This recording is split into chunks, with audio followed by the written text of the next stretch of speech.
the name of the Father, the Son, and the Holy Spirit. Amen. The Lord be with you. And with your spirit. Good evening po. Good evening, Father. We are celebrating Good Shepherd Sunday, the fourth Sunday of Easter.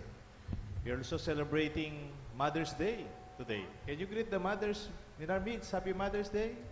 Happy Mother's Day, Mommy. Mother's Day. Okay. This Mass is for you. At the same time, today, after the Mass, we will have a recital of the different talents and skills in our kids workshop. Ang ating mga kumakanta ngayon ay ang mga singing group ng kids workshop.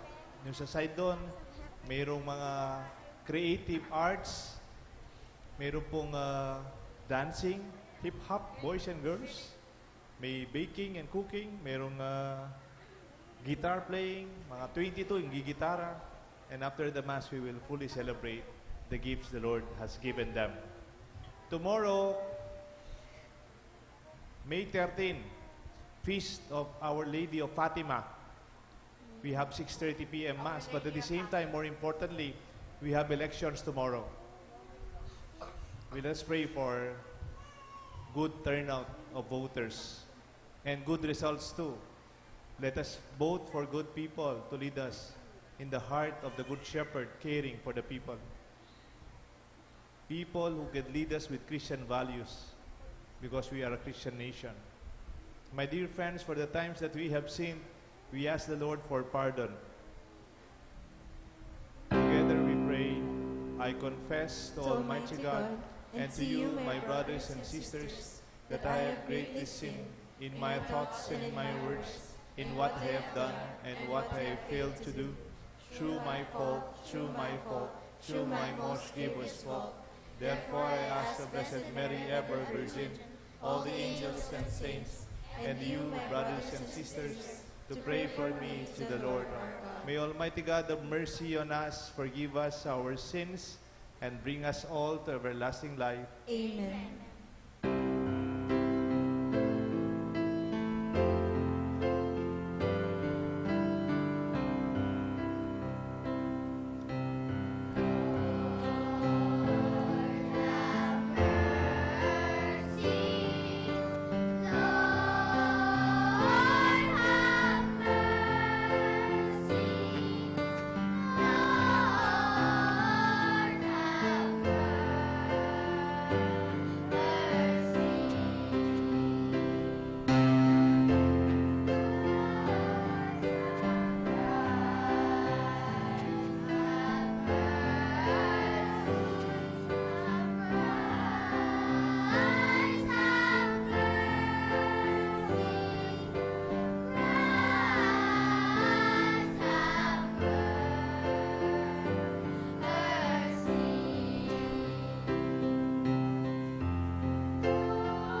Let us pray.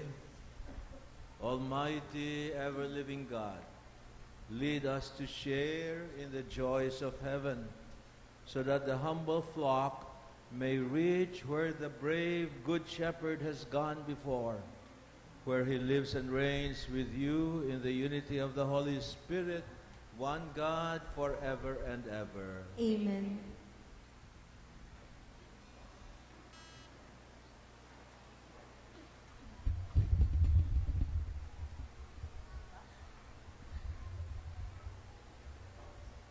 A reading from the Acts of the Apostles.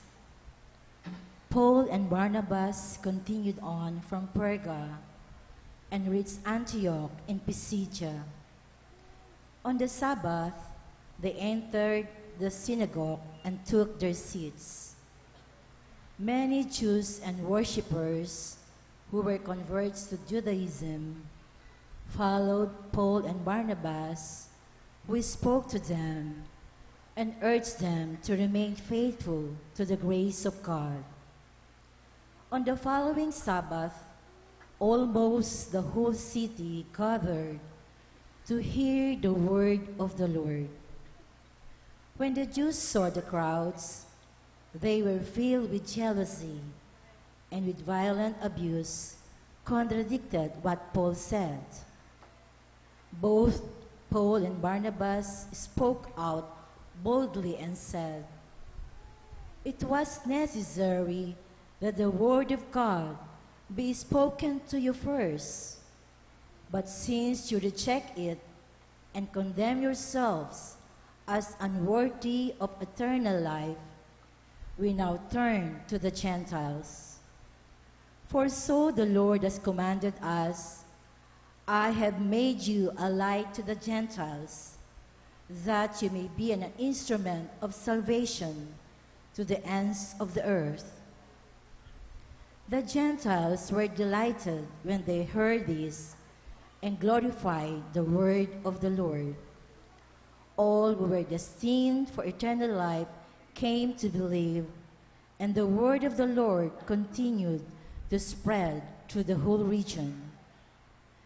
The Jews, however, incited the women of prominence who were worshippers and the leading men of the city, stirred up a persecution against Paul and Barnabas and expelled them from their territory.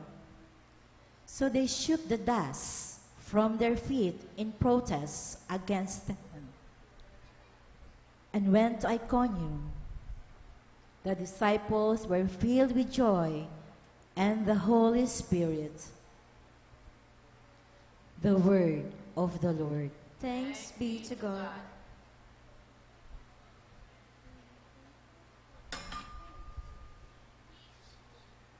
Let us respond to the verses with a song. We are his people, the sheep of his flock. We are his people, the sheep of his flock. Sing joyfully to the Lord, all you lands. Serve the Lord with gladness. Come before him with joyful song. We are his people, the sheep of his flock. Know that the Lord is God. He made us, his we are, his people, the flock he tends. We are his people, the sheep of his flock. The Lord is good.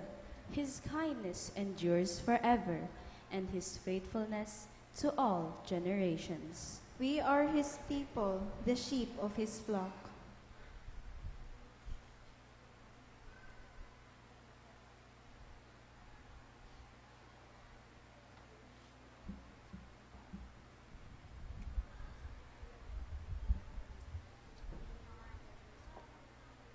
A reading from the book of Revelation. I, John, had a vision of a great multitude, which no one could count, from every nation, race, people, and tongue. They stood before the throne and before the Lamb, wearing white robes and holding palm branches in their hands. Then one of the elders said to me, "These are the ones who have survived the time of great distress. They have washed their robes and made them white in the blood of the Lamb. For this reason, they stand before God's throne and worship Him day and night in His temple. The one who sits on the throne will shelter them. They will not hunger or thirst anymore, nor will the sun or any heat strike them. For the Lamb who is in the center of the throne will shepherd them and lead them to springs of life-giving water, and God will wipe away every tear from their eyes." The word of the Lord. Thanks be to God. We all rise to honor the Holy Gospel.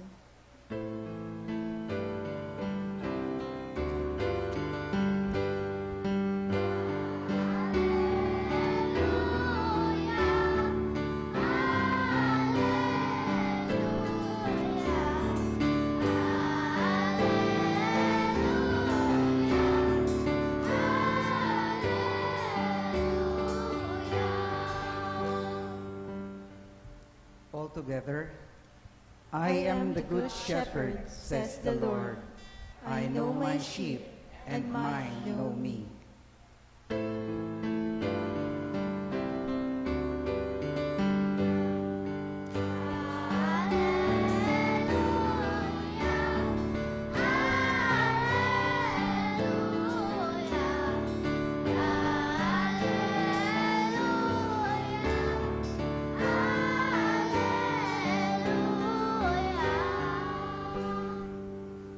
The Lord be with you. And with your spirit. Let us listen to the reading of the Holy Gospel according to St. John. Glory to you, O Lord. At that time, Jesus said, "My sheep hear my voice, and I know them, and they follow me. I give them eternal life, and they shall never perish. No one can take them out of my hand. My Father who has given them to me is greater than all, and no one can take my sheep out of the Father's hand. For the Father and I are one." This is the gospel of the Lord. Praise to you, Lord Jesus Christ.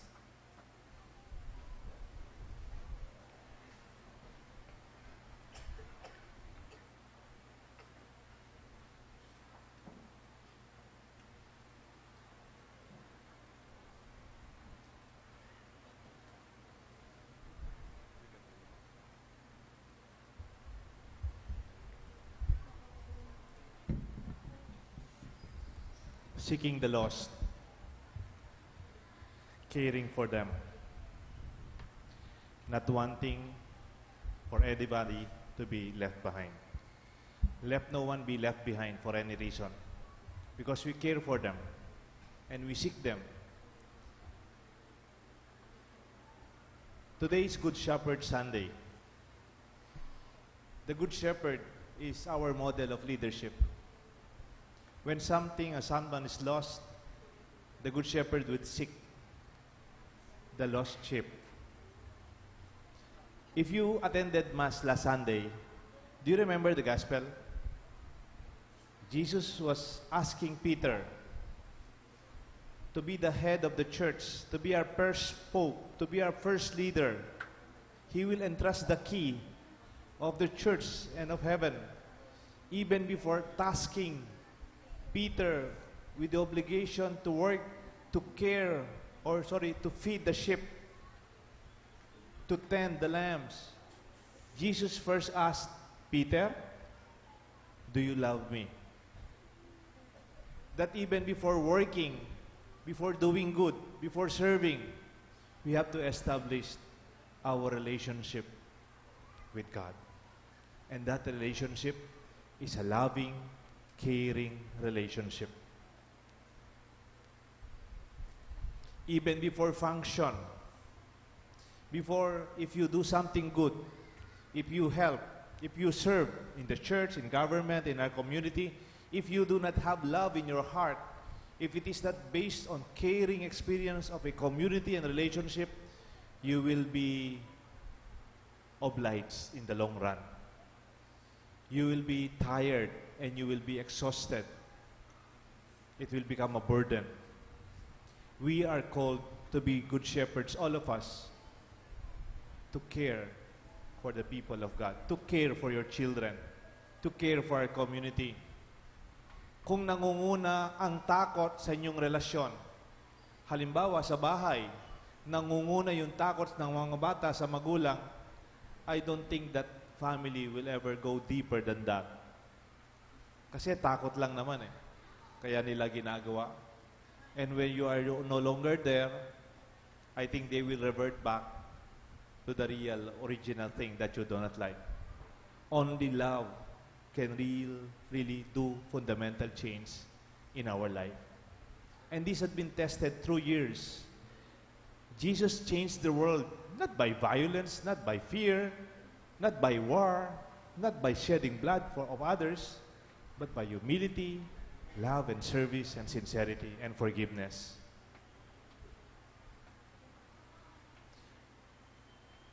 Ganon din po sa ating bayan.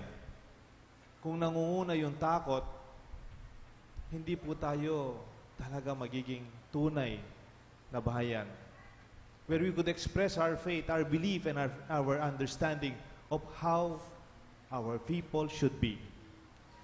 When you were baptized, when your children were baptized, nung nabinyagan po ang mga apo ninyo, mga anak, mga inaanak, ang pinakaunang tatanong ng pari sa inyo, since you ask your child to be baptized, are you taking the responsibility in training them in the practice of the faith, the way Christ commanded us? Ito lang po, to love God and to love our neighbor. Tapos sasagot kayo, we are. And we do.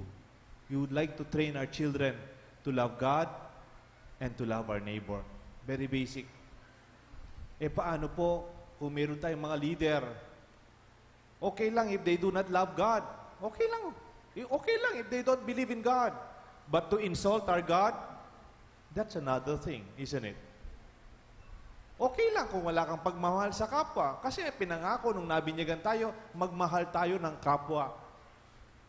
Kung minsan may taong hindi naman talaga mapagmahal o kulang sa pagmamahal. But iba po pag your hatred is overcoming your life. Especially if you are leaders. Hindi pwedeng manguna yung galit, pagmumura, at ang masamang ugali. Pinapaaral niyo yung mga anak ninyo upang maging mabuting tao, mabuting Kristiyano, at mabuting Pilipino. And when we are choosing our leaders, it should also reflect the kind of children you want and the kind of society your children would like to have. That we are living in a community and a society not out of fear or hatred or violence, but for freedom, respect, and our differences, and our patience to the growth of a society, not out of fear, but out of the dignity of human persons. Kahit na yung nagkamali, kahit na yung nawala, the Good Shepherd would seek the lost. The Good Shepherd will not annihilate the lost. Ang mabuting pastol, inahanap niya ang nawawala at nagwawala. Hindi niya sinasaktan. Hindi niya pinapabayaan. Ngayon ko po naintindihan, nung Biyernes po, we were given our new assignments. We were installed already officially for our new assignment. Binasa ko po yung appointment letters namin. Sabi nung appointment letter, the main line, that you are tasked to care for the souls of your parishioners. Ikaw ay may obligasyon na magkalinga sa kaluluwa ng iyong mga parokyan. Ngayon ko naintindihan yung matandang term sa parish priest. Sa English kasi English, parish priest. Pero yung alam niyo po yung old term ng mga parish priest, yung Spanish yata yun, cura paroko. Alam niyo po saan yung galing na salitang cura? It's from the word care. Curator. Somebody who cares, protects, and keeps the treasure, the art of the museum, or something valuable to the society. Cura paroko is not a priest who's intelligent, masipag, may project, may doctorate, o magaling mag-homily, o maraming project. No, no. The primary role of a priest is to care. To care for you, for your souls, for our well-being, out of good faith and goodwill. We are also called to be cura sociedad, cura gobyerno, cura familia, cura ng bayan. That we care for our society, you care for your family, you care for St. Jude, you care for Pampanga. Take good care of the city of San Fernando. Take good care of our nation. Pero kumisan, nakakayaman kumisan, yung mga Pilipino, ayaw nila yung gobyerno, ayaw nila mga tao. Maraming nasasabi sa mga politiko, but we do not choose, di ba? I don't know, huwag po kayo magalit. Baka naman bukas, election. Kaya lang, pupunta kayo ng Baguio. Baka magdadasal kayo sa Manawa, ganyan. O kaya pupunta kayo sa Cavite, Tagaytay.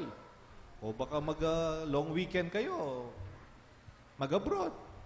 O kaya pala, yung mga leader natin, we don't really participate in deciding who will be our next leaders, who will have effects to the life of our young people.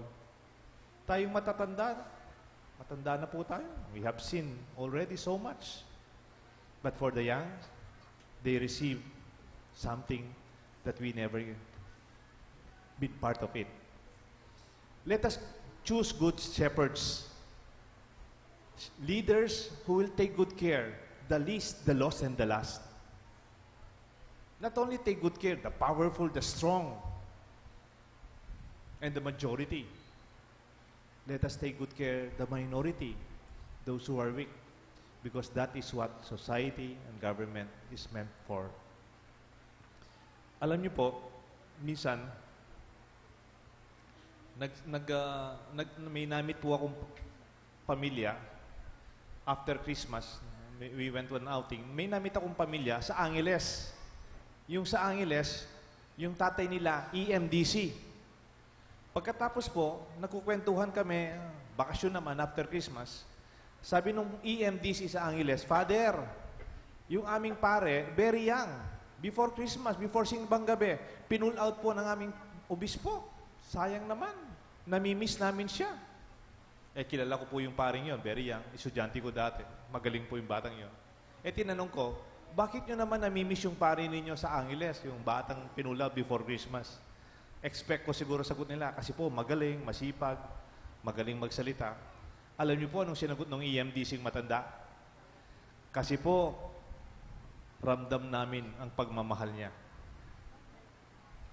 Tamaan po ako doon. No? Kasi po, ramdam me, ing lugod na. Wow! I realize it's not about projects, it's not about efficiency, outputs, good liturgy. That's part of it. But fundamentally, we should feel that you are and somebody loves you, somebody cares for you, and then everything will follow later. Then the young would be dedicated because they know they are loved. They would give themselves and they are not be afraid to express themselves, to discover their gifts. Hindi yung nahiya, natatakot, insecure, baka mapahiya, mapagalitan, o masaktan.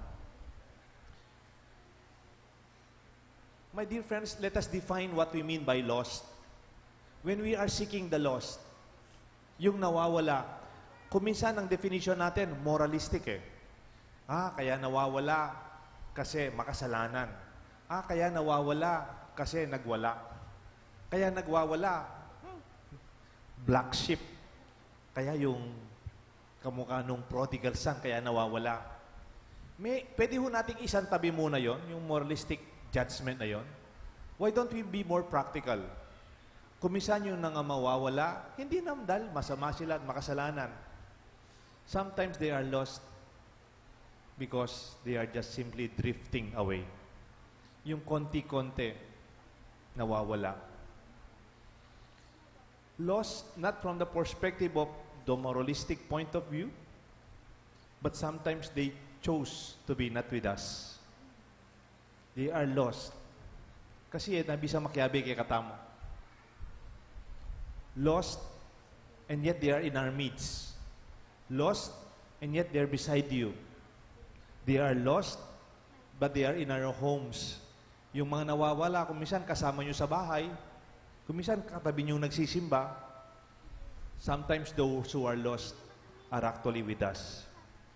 What do I mean?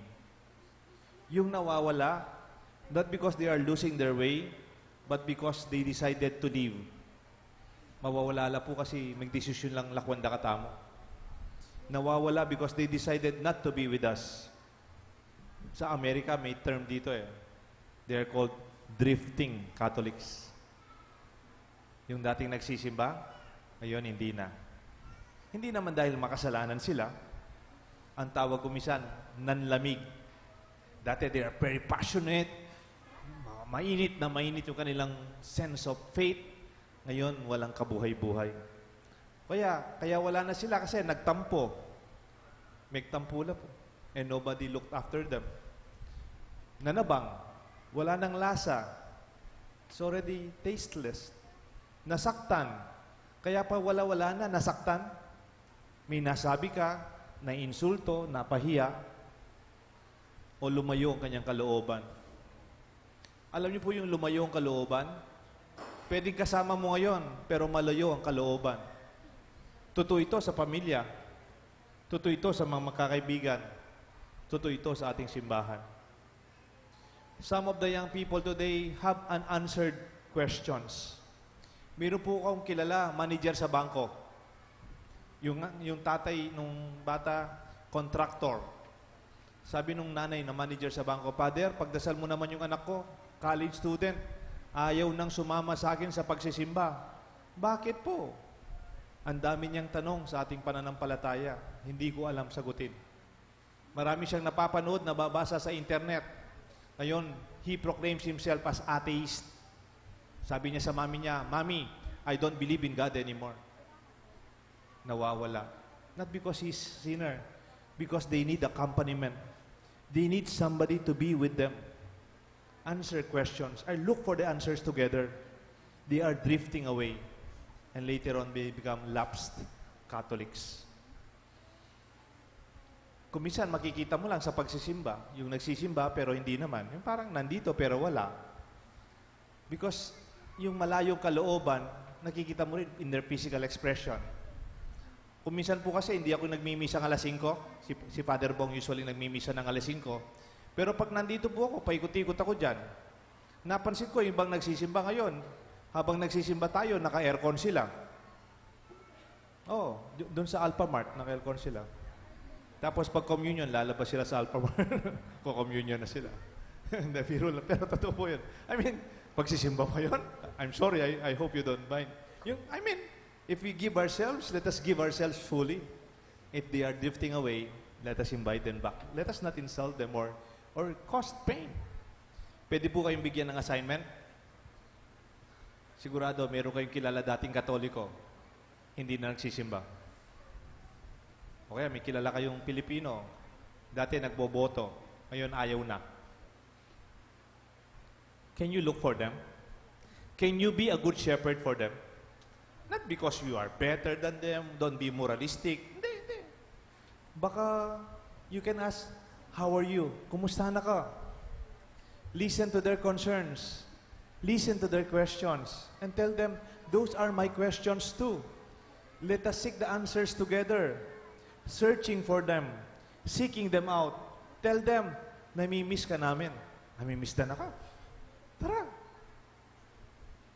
Invite them back. You know why? Because we care for them sincerely. Let them feel. Sabi nga, sana maramdaman nila, mahal mo sila. Ramdam. ang iyong pagkalinga, pagmamahal. You become a personal kura that you are caring sincerely.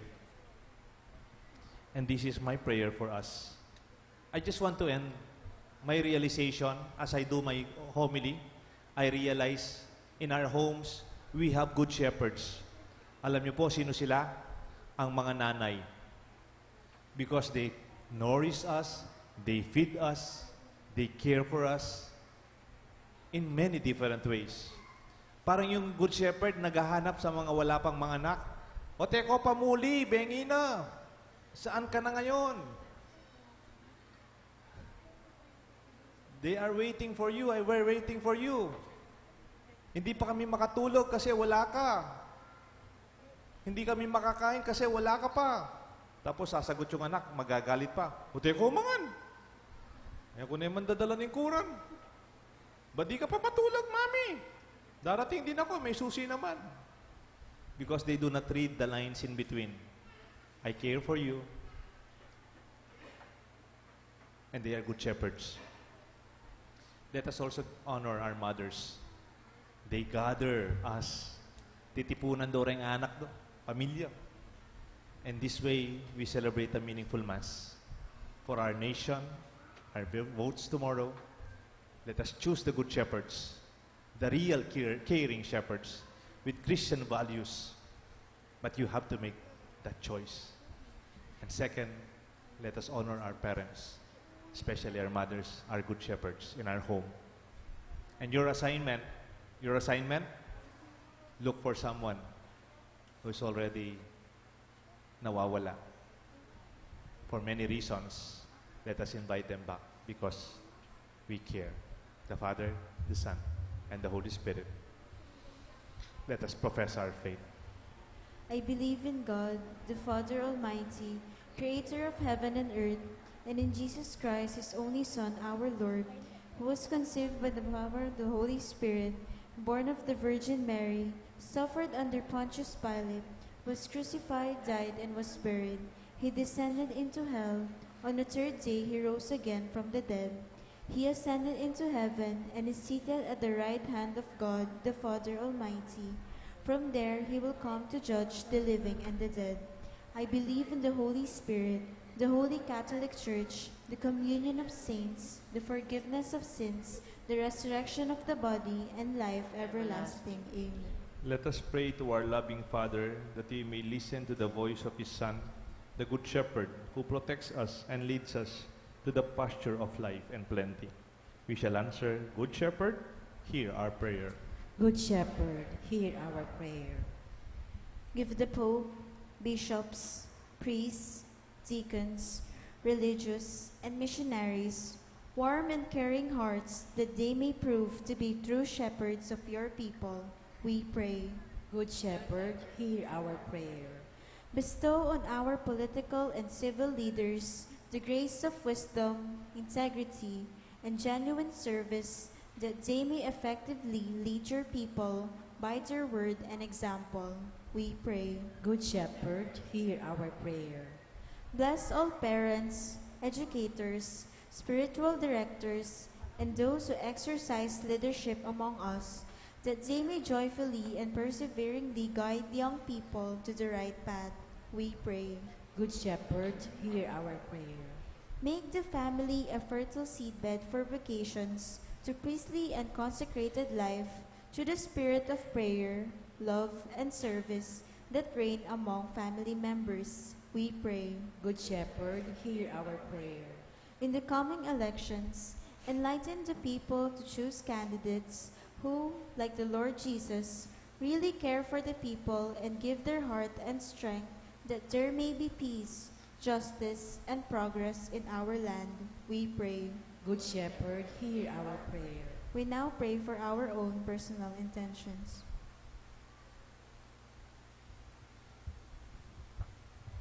Loving Father, your Son died and rose again, that He might give us eternal life. Help us to listen to His voice, so that we may make our lives acceptable to you. And we ask this through Christ our Lord. Amen.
brothers and sisters, let us rise and let us pray that this sacrifice which we offer with Jesus our Good Shepherd, may this sacrifice be pleasing and acceptable to God, the Almighty Father.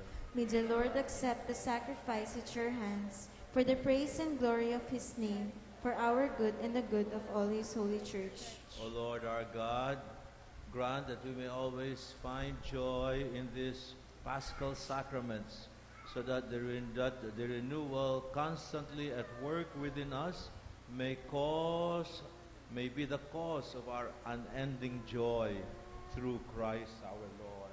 Amen.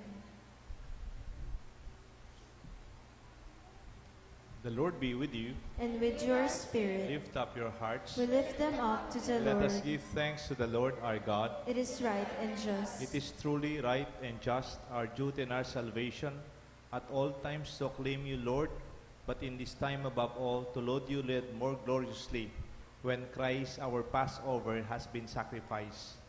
For with the old order destroyed, a universe cast down is renewed, and integrity of life is restored to us in Christ. Therefore, overcome with paschal joy, every land, every people exalts in your praise, and even the heavenly powers with angelic host sing together the unending hymn of your glory as they acclaim.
The fount of all holiness, make holy therefore these gifts, we pray, by sending down your Spirit upon them like the dew fall, that they may become for us the body and blood of our Lord Jesus Christ. At the time he was betrayed and entered willingly into his passion, he took bread, giving thanks, broke it, and gave it to his disciples, saying, "Take this, all of you, and eat of it, for this is my body, which will be given up for you."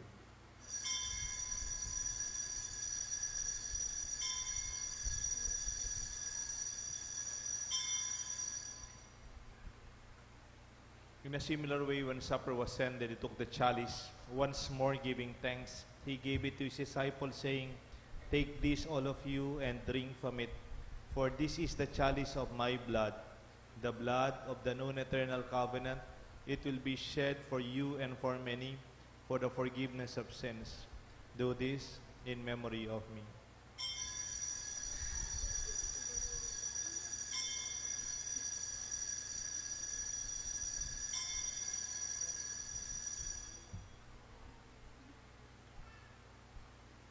The mystery of faith.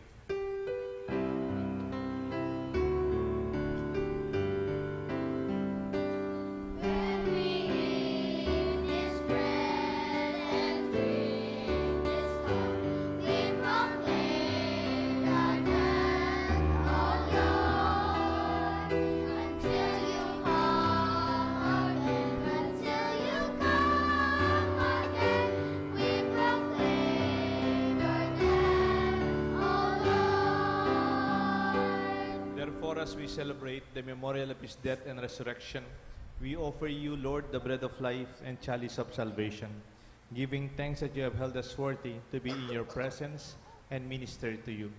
Humbly we pray that partaking of the body and blood of Christ, we may be gathered into one by the Holy Spirit. Remember, Lord, your church is spread throughout the world. Bring her to the fullness of charity, together with Francis, our Pope, Torrentino, our Bishop, with the College of Bishops, all the priests and brothers and sisters serving you in our church, in our parish. Lord, we offer to you the thanksgiving of Mr. and Mrs. Abelio and Arlinda Ferreras, for the birthday thanksgiving of Raleigh C., for the intentions of Emilia Tuazon, Rodora Nakpil, and Avren Nicole Ocampo, for the good health of Noel de Resma. Remember our brothers and sisters who have fallen asleep: Luisito Tan, Rizalina Paragas, Noemi Viray Sandico, Adoracion Bada, Mashhaya Sunga, Isagani Santa Ana Jr., Francisca and Raymond Torres, Benedicto Bernardito Domingo, Rosario Pineda, Daryl Sarona, Benjamin and Isabel Lagman, Lucia Salazar, Rene Baluyot, Jose Las Marias, Rostum Chaitantra, Aidon Co, Alfredo and Benjamin Susano, Amparo Dison, Felino Nok Katigbak, Levi Laus, and Gregorio de la Resma. Remember all our brothers and sisters who have died in the hope of resurrection, and all those who pass away in your mercy. Welcome them now into the light of your presence. And have mercy on us all, we pray, so that with the Blessed Virgin Mary and Saint Joseph, with the apostles and all the martyrs and saints who have pleased you throughout the ages, we too may merit to be co-heirs to eternal life, where we will praise, love, and glorify you forever through your Son, Jesus Christ.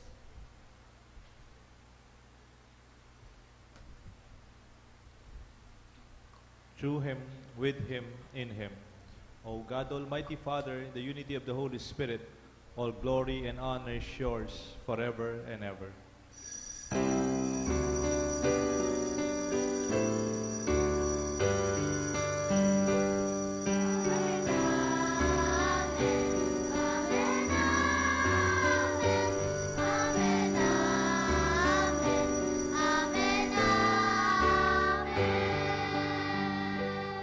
Let us call God Father with the very prayer Jesus gave us.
Deliver us, Lord, we pray, from every evil. Graciously grant peace in our days, that by the help of your mercy, we may always be free from sin and safe from all distress, as we await the blessed hope and the coming of our Savior, Jesus Christ.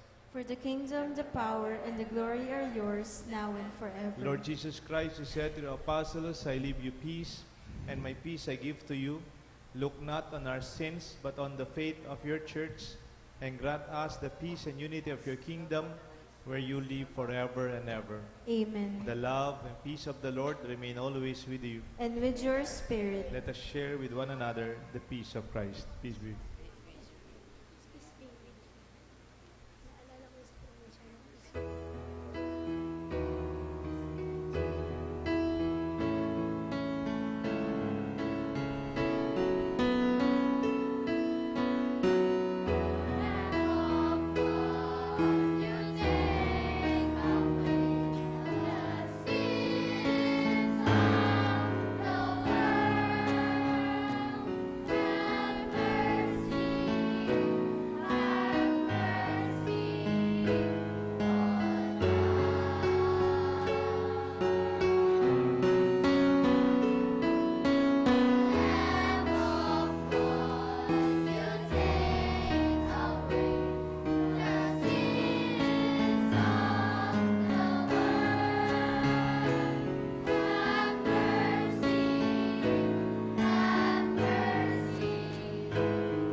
Behold the Lamb of God.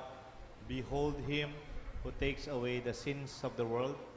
Blessed are those called to the supper of the Lamb.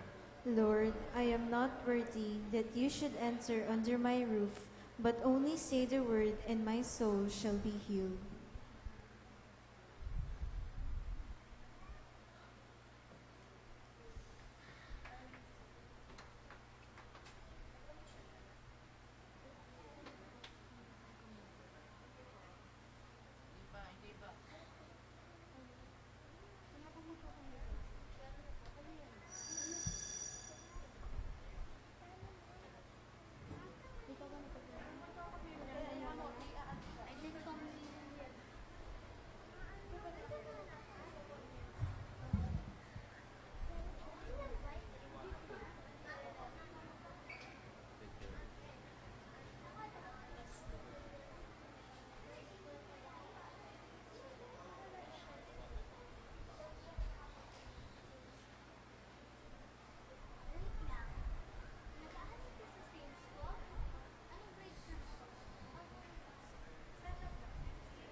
Not be afraid, I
Announcements. We continue our daily scriptural rosary and flower offering in honor of our Blessed Virgin Mary until the end of May. Apart from flowers, may we request everyone that when you come to church for a Mass on weekdays or Sundays, even for the daytime Masses, please bring school supplies to be offered during the offertory. These will be distributed to the pupils of the San Agustin Elementary School Extension here at the St. Jude Oval. The Kids Summer Workshop 2019 has just concluded. Let us all come and witness our kids showcase their learnings and talents during their recital after this Mass at the church patio. Tomorrow, May 13, is the feast of Our Lady of Fatima. We commemorate her feast with the celebration of the Eucharist at 6:30 in the evening after the scriptural rosary and flower and school supplies offering. We invite you as well to the Parish Santa Cruzan on May 17, Friday, immediately after the celebration of the Eucharist, which is at an earlier time of 6 o'clock in the evening. Lastly, to all our dear mothers, Happy Mother's Day. Thank you.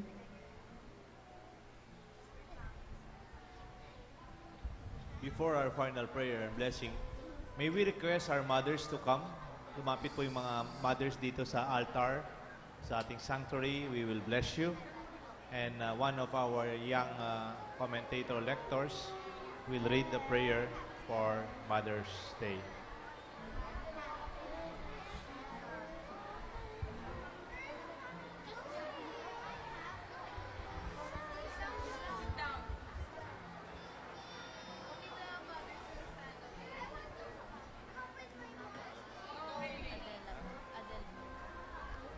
Adele, our junior lector, will lead us in praying prayer for mothers.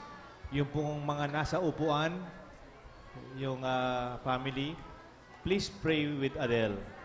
Yung pong prayer natin nasa mga screens ng ating TV monitors. Let us pray for our mommies and our mommies in our midst.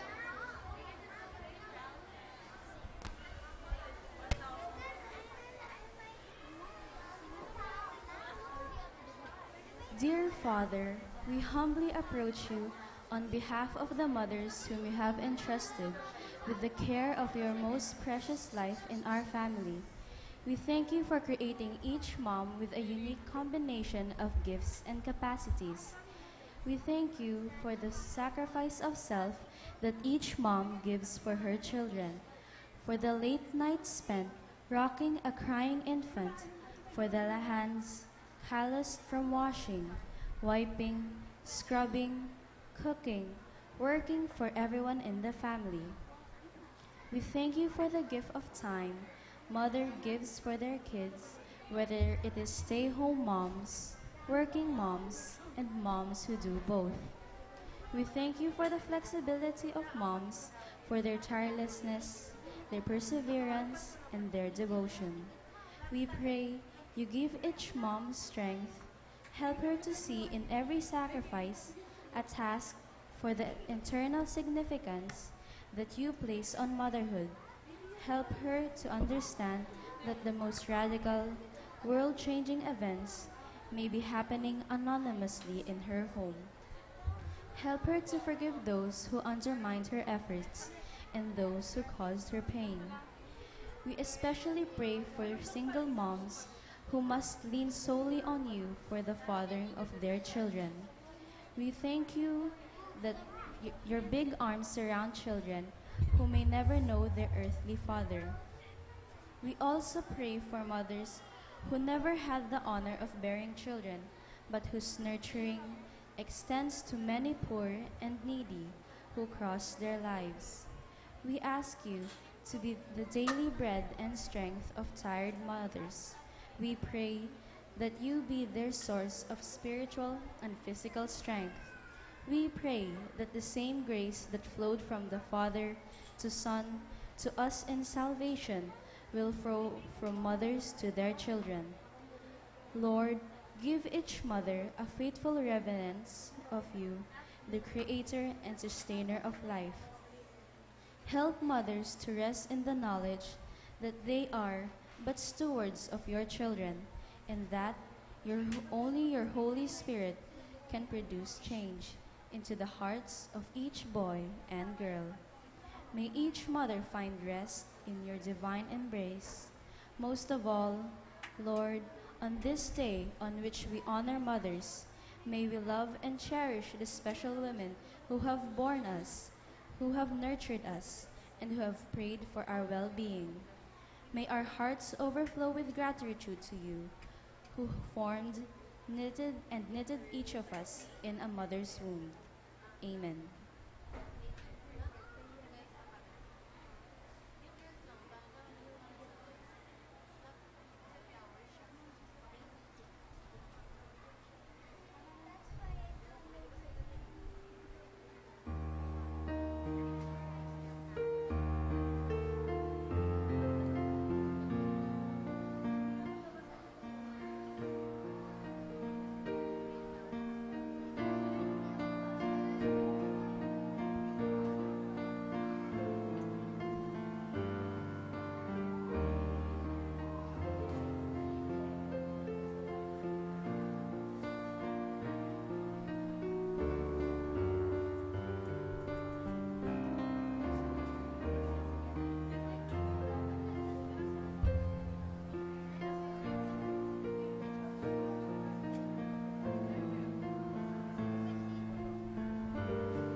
On behalf of our parish and community at St. Jude, we would like to express our love, our appreciation, and our prayers for the mothers who are with us. Palakpakan ho natin ating mga.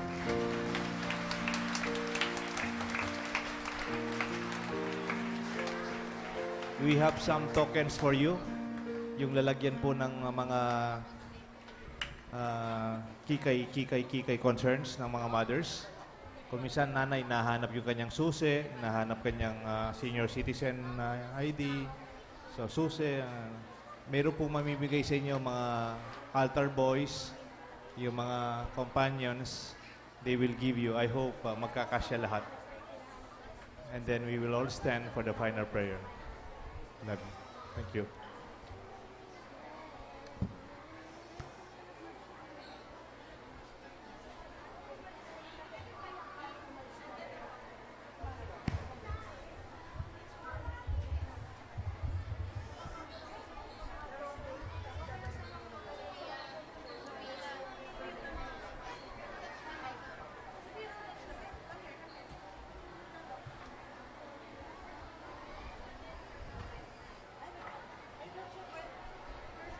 Okay, I hope you have enough.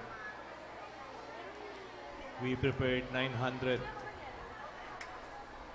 but that's for 5 masses.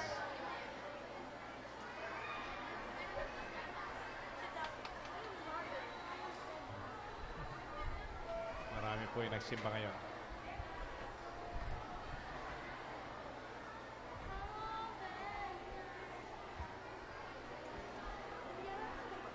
Let us all stand for the final prayer.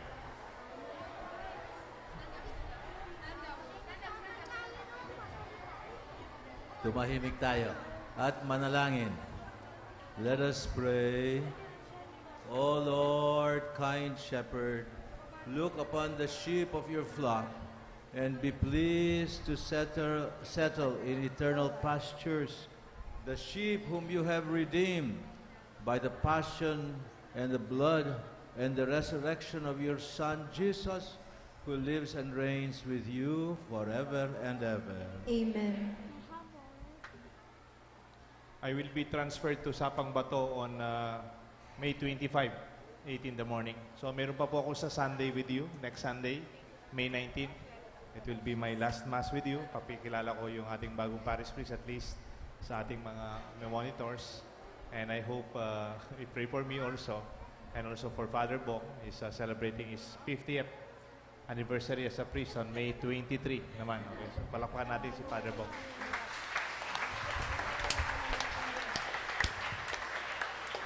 After this, meron pong recital dun sa stage, mga kids, dancing, music. Itong nagkanta ngayon, sila po yung recital ng choir. But they are also formed and taught by our youth choir, on Sunday youth choir. Ang ating leader ay si Ma'am Kiwi Gozun Sampang. So palakpakan natin ating mga breed ng new choirs. We will bless you. The Lord be with you. And with your spirit. And may the blessings of Almighty God rest upon you and upon your loved ones, the Father, the Son, and the Holy Spirit. Amen. Our Mass is offered. Go and choose good leaders and good shepherds, and be good shepherds yourself.